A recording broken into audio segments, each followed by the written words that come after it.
Well, hey, Omar, I'm super excited to have you on the podcast today. How are you doing today? Oh, I'm doing great. I'm doing great. Thank you for inviting me. Yeah, absolutely. I'm excited to learn a little bit more about psychology today, and just some of the tips that you're going to be graciously sharing with our audience. And mostly because I feel like everyone I talk to is still using psychology today as a marketing device for the most part. So I think that it's a powerful thing, powerful marketing tool that people can use, and I'm sure that people are going to walk away with lots of ideas and tips to do that. But before we get there, why don't you just share with us a little bit about who you are and what you do? Yeah. As I mentioned, my name is Omar Ruiz. I'm a licensed marriage and family therapist. I live in Boston, and I would consider myself having a hybrid private practice, which is 2 days out of the week I'm online, and then one day out of the week I'm seeing folks in person. And my specialty in my practice is specifically working with couples around issues pertaining to communication and most importantly, infidelity. And then my secondary, uh, I would say, business is being a business coach for therapists, where I help them on how to improve their online presence so that they can generate more client referrals. Which part of that is including of giving tips and strategies around how they could best optimize their Psychology Today profile. Awesome. Sounds good. Well, tell me, I really, like I said before we're hitting record, I always like to learn a little bit more about, people's stories as they're, with the gifts, the tips, the strategies, the things like those are all great, but everyone's got a story that's kind of like led them to, where they are now. So tell me a little bit more about your private practice. When did you get started? What has it been like building the practice for you? And kind of like what does it all look like today? Yeah, so I have been in private practice now for, I would say, 9 years. My 10th year would be this next February. Uh, Awesome. the first 4.5 years I was under insurance. Now, at that time, I was licensed. I got my license as a marriage and family therapist back in December of 2013. And I decided to open up my private practice part-time in February of 2014. And then from there, this is before big, what I would consider mental health tech companies came in, such as Alma and Headway or OpenPath. At that time, I had to apply to be on insurance panels individually. Hmm. So in Massachusetts at the time, it was some of the main ones were Blue Cross Blue Shield, local plans such as Tufts Health Plan, Harvard Pilgrim, which I think now is called Optum, and the state's Medicaid plan, which was called or has been called Mass Health. So I did that for about 4.5 years. I went from part time to full time, I would say, within 2 years. And from there, my main source of marketing while on insurance was being on the panels and using Psychology Today. I Hmm. did have a website, but it was one of those what I call rent websites where I purchased it from, at the time, it was therapysites.com, Yeah. and I just rent it on a monthly basis. The issue I had was I was getting more of my referrals from Psychology Today, so I decided to discontinue that site. Um, then after 4.5 years, I had closed down the business for personal reasons. Part of it was that because I was paneled with certain insurances, one of the insurances, the state Medicaid plan, which was Mass Health, at that time, they had four specific behavioral health plans within the insurance. And let's, for the sake of time, I would say call A, B, C, and D. I was on all of them except for D. The arrangement that Medicaid had was anyone who would sign up for health insurance, they would automatically, if they didn't select a plan, they would automatically be placed on Plan A, which at the time was called MBHP. And in March of 2028, no, I'm sorry, 2028, 2018, they made changes to their contracts where now anybody who signs up would go to Plan D, and anybody Mm. who's already on Plan A goes to Plan D. And I wasn't on Plan D. Oh man. So I had lost 50% of my clientele from that. Wow. And also that same year when I was renting an office space and they decided to increase the rent, which made sense. I had stayed paying the same amount of rent for 4 years, but they had to keep up with the market rate value. So I decided to move out. And when I moved out to a different location, which was outside of Boston, I lost 95% of my clients. And because at that time, even though telehealth was being pushed out, it wasn't as big as it is now, especially post COVID. Right. So it got to the point where I was underwater with the mortgage. I couldn't basically afford to just keep everything afloat. And the decision was made for me to close down the practice and then move back into full-time working. And at the time, I applied to work as a middle school counselor. Mm-hmm. And about a year after, I decided, okay, I was able to catch up with things. I had past quarterly taxes that I still owed. No one really taught me how to keep up with the finances with the practice. So I finally paid off any back taxes I had and decided, okay, if I'm going to reopen, I'm going to reopen under the private pay model, which to your audience, the difference is with private pay, people will just pay you directly for your service. Now, there's a distinction between private pay and self-pay.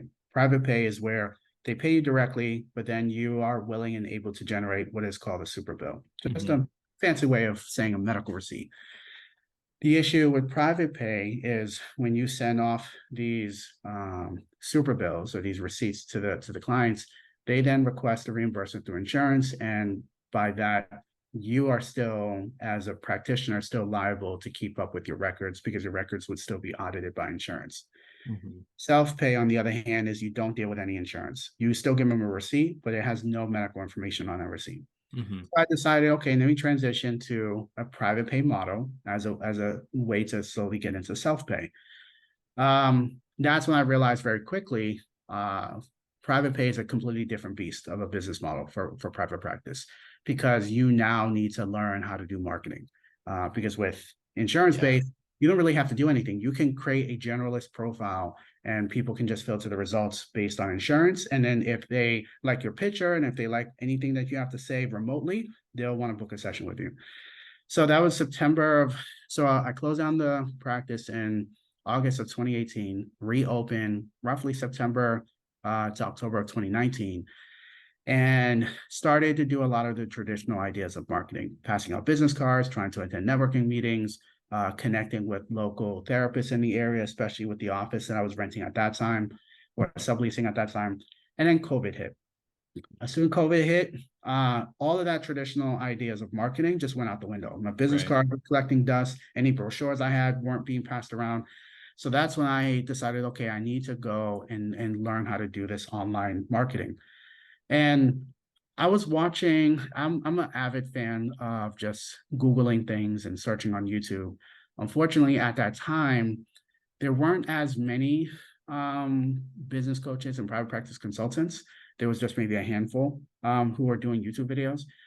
The struggle that I had was a lot of the information that they were sharing. Yes, it would be helpful, but I had already built a practice. So everything they were sharing was not relevant to what I was looking for at that time.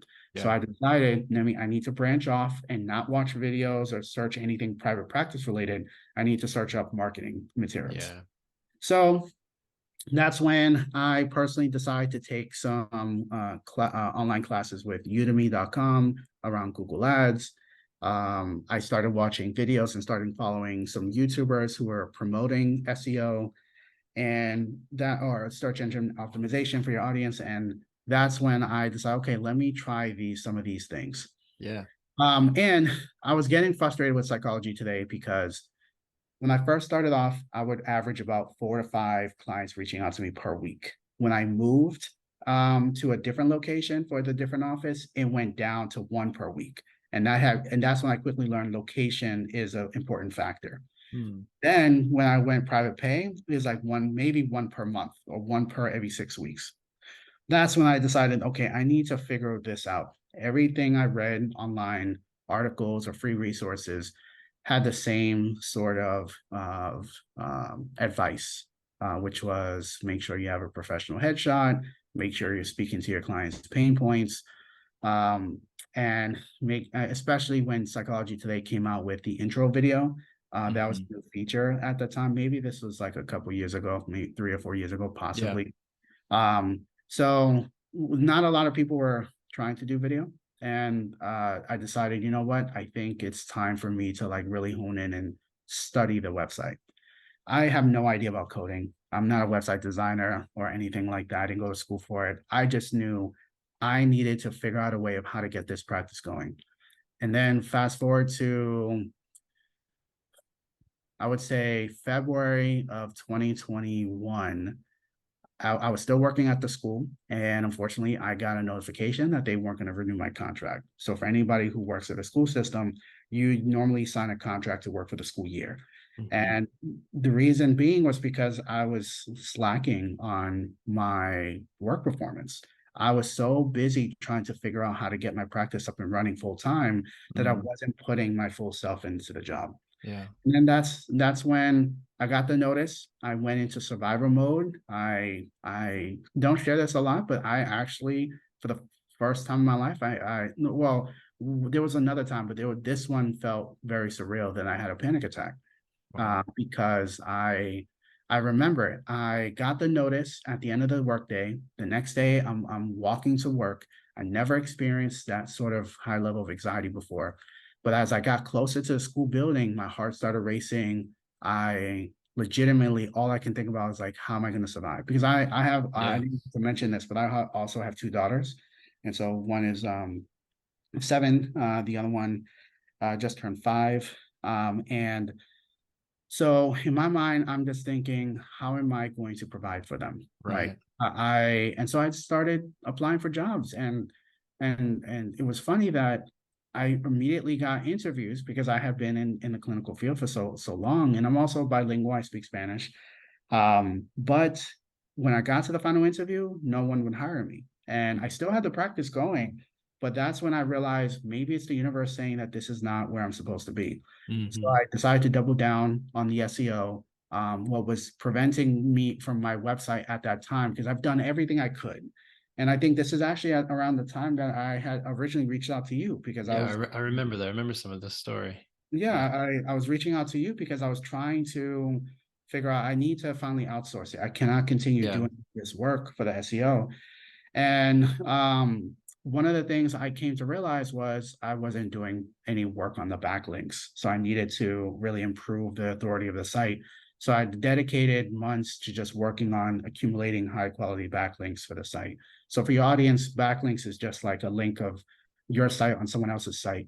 And as long as that site has some sort of authority and trust within Google's eyes, then it passes what is considered link juice or just their Hmm. authority. Um, and by August of that year, I was completely full time in the practice. And Nice. within that time, I would join Facebook groups and I would give people advice. And that's when the business coaching piece started, where people were asked. I thought these groups were about sharing resources and tips, especially like Hmm. Psychology Today. And then I was getting suspended and kicked out of certain Facebook groups because I was just sharing so much information that it was going against their business model. I had no idea. And that's when I realized, you know what? Maybe it's time. That's my next path, which is to build a business coaching business for therapists around Yeah. helping them improve their online presence. Yeah. Love it. Oh, wow. Thank you so much for sharing your story. And yeah, like I said before we started, I just love hearing people's journeys because it gives us a sense of just like who you are, and then also we can all relate to those moments in our business building journeys where it's like, oh, what am I supposed to do here?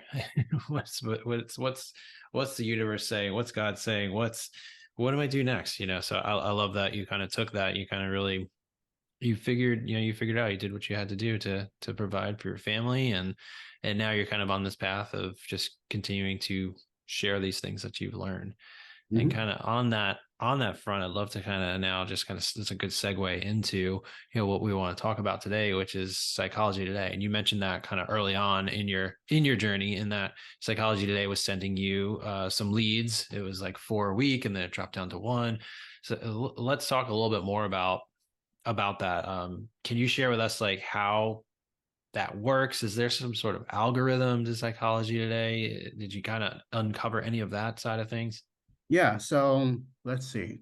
Um, the first thing that therapists need to understand is that Psychology Today is a directory site. The purpose of a directory site is for whoever is a searcher who's looking through it.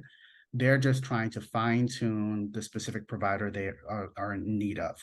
Mhm. So I divide clients' behavior while using the site into two categories. There's a browser and a buyer. The browser is just going to put in their zip code or city, and they're just going to look through that first results page.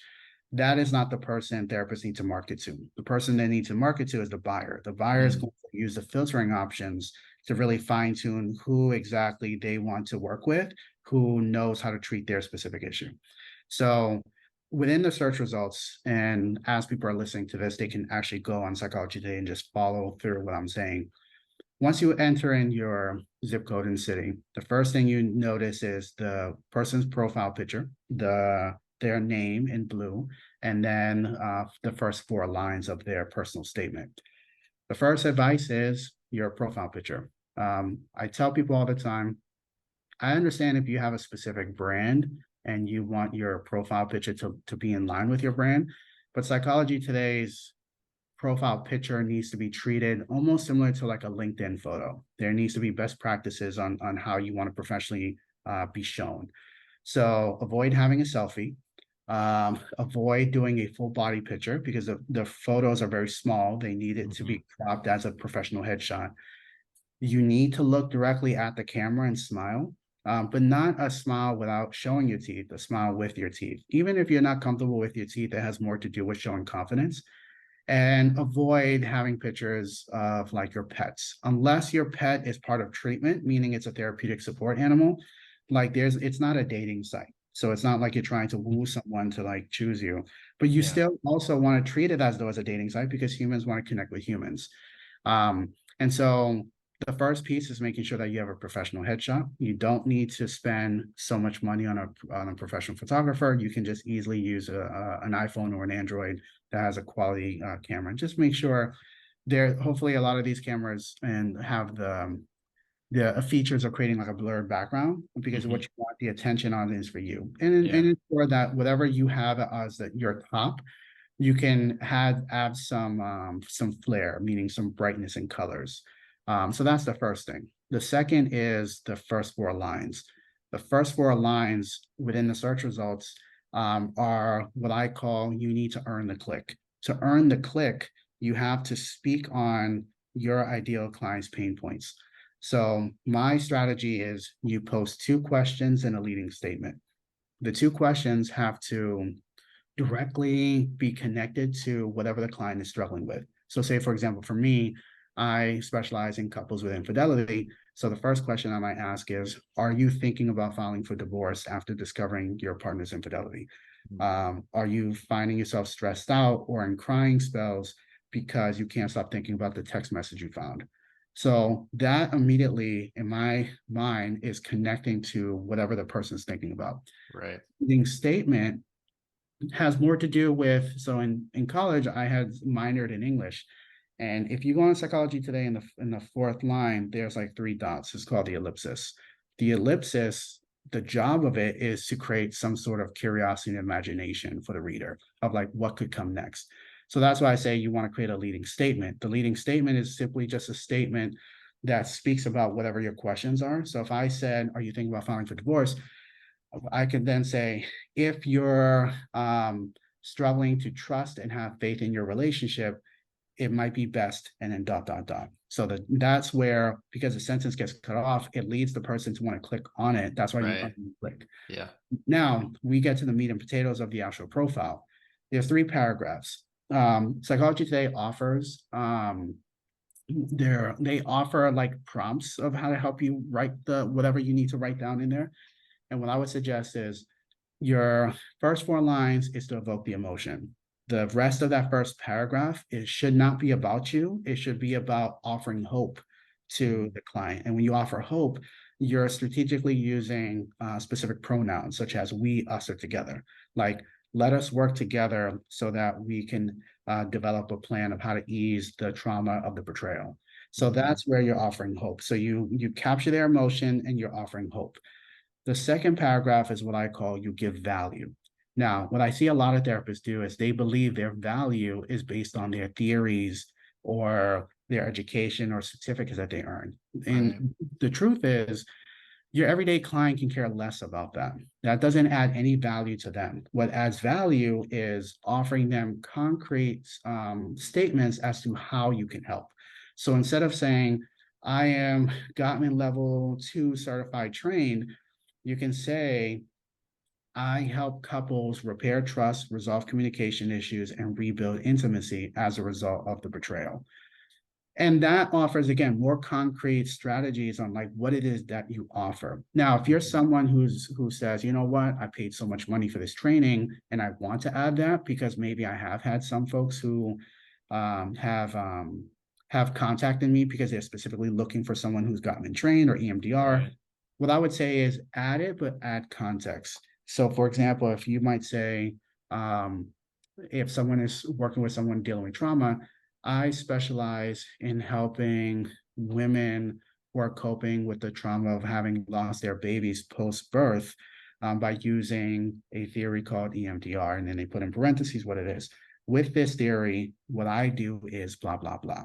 Because what Mhm. you don't want is you don't want the person to highlight the issue, go to Google to research it, or highlight the theory to research it. Because as soon as they're off your profile, that's 50% chance that you might not get them back because they're going to be spending Right. time researching what is EMDR. And finally, the last paragraph is what I call your call to action. So the most people, their behavior when they're reading online is they're skimming. They're not fully reading it. So the first Mhm. sentence needs to be to tell them what they need to do next. If and when you're ready to get some help, please submit your request here on Psychology Today. And then the rest of that, you don't need to justify why they should work with you. Just point them to the direction. If you want, please give me a call or visit my website to learn more information about my services. And these are the days that I offer sessions. And this is how much my service costs, especially if they're private pay, because you might want to mitigate the people who are contacting, say, do you accept insurance? Well, it's going to be clearly stated that this is how Yeah. much the service costs. Now, the main three things that I need to quickly point out that will help improve people's visibility. One is they need to include an intro video. A lot of people don't feel comfortable being in front of Mhm. cameras, but the Yeah. intro video is important because from a marketing perspective, you need to think that not all clients want to read. Some clients want to see a video, and that video is going to speak more of your personality. And there's just Psychology Today says you can upload a 15-second video, but I've actually tested it and you can upload up to 19 seconds. And in that video, you just give a greeting, hello, a sense of appreciation. Thank you, stopping by my profile. A brief introduction. My name is Omar Ruiz. I'm a licensed marriage and family therapist. Who do you help? I help couples that are struggling with infidelity. How do you help? I help them by repairing trust, rebuilding intimacy, and resolving communication issues, and call to action.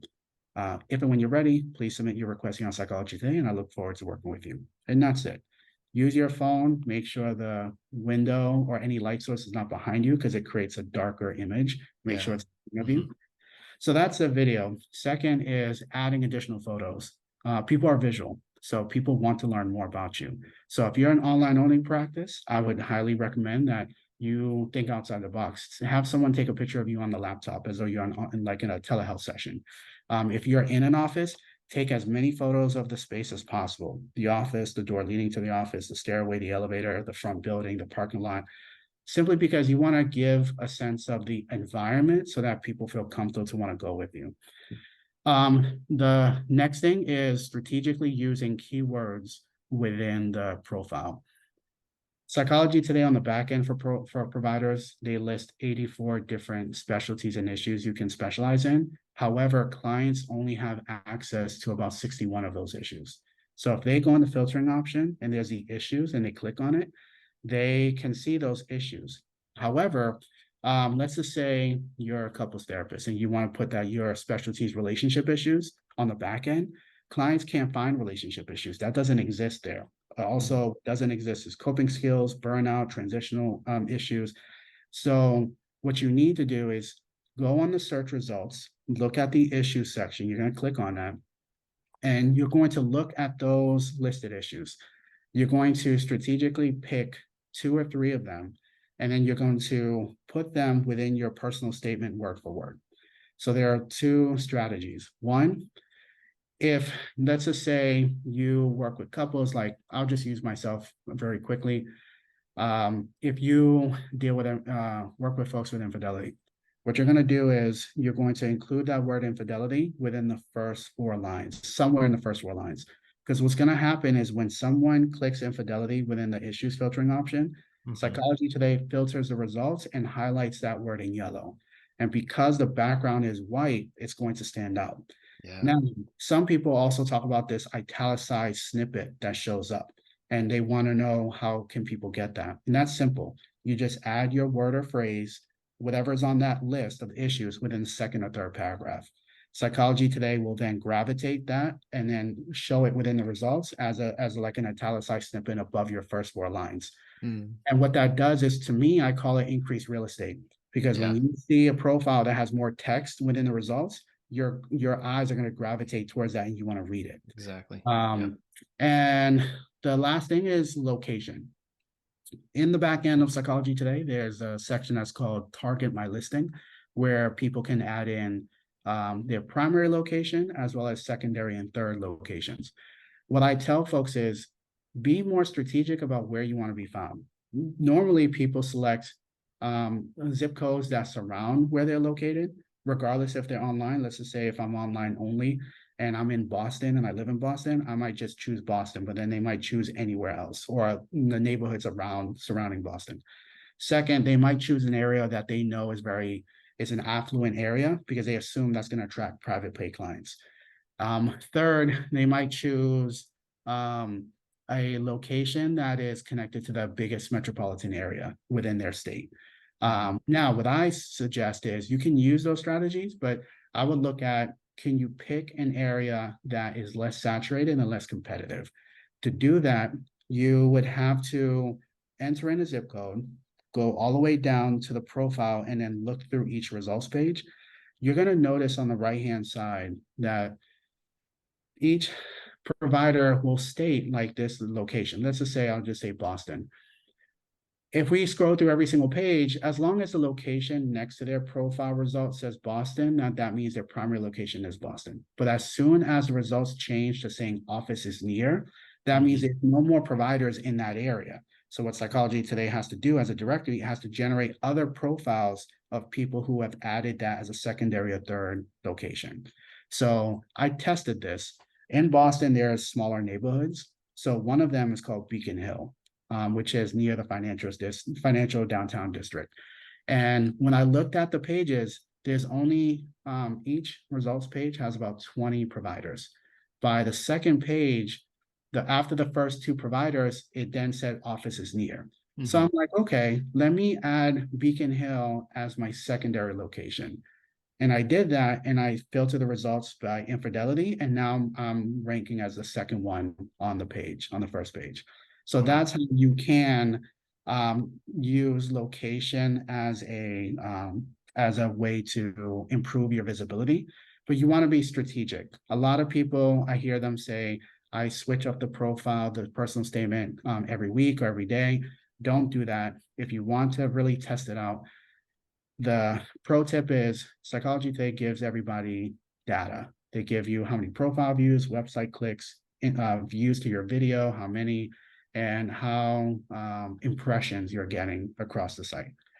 It needs to be made clear, Psychology Today does not guarantee you referrals. What they do guarantee in their marketing message is that your profile will be found. So as soon as your profile is found, you need to maximize everything that is there so that you have a more of a chance for someone to click on your profile.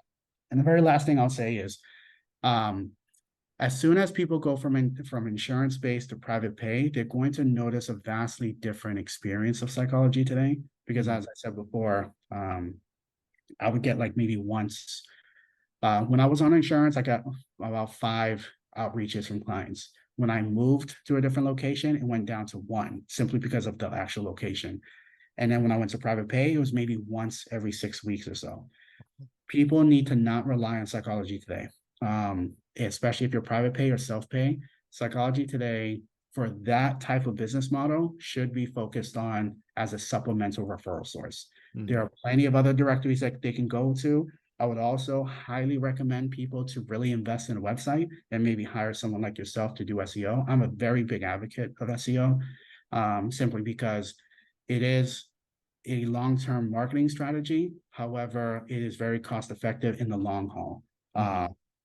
especially with the investment that people make. So use Psychology Today for what it is to be able to generate some traction to your practice, but do not rely on it solely for referrals. So Yeah.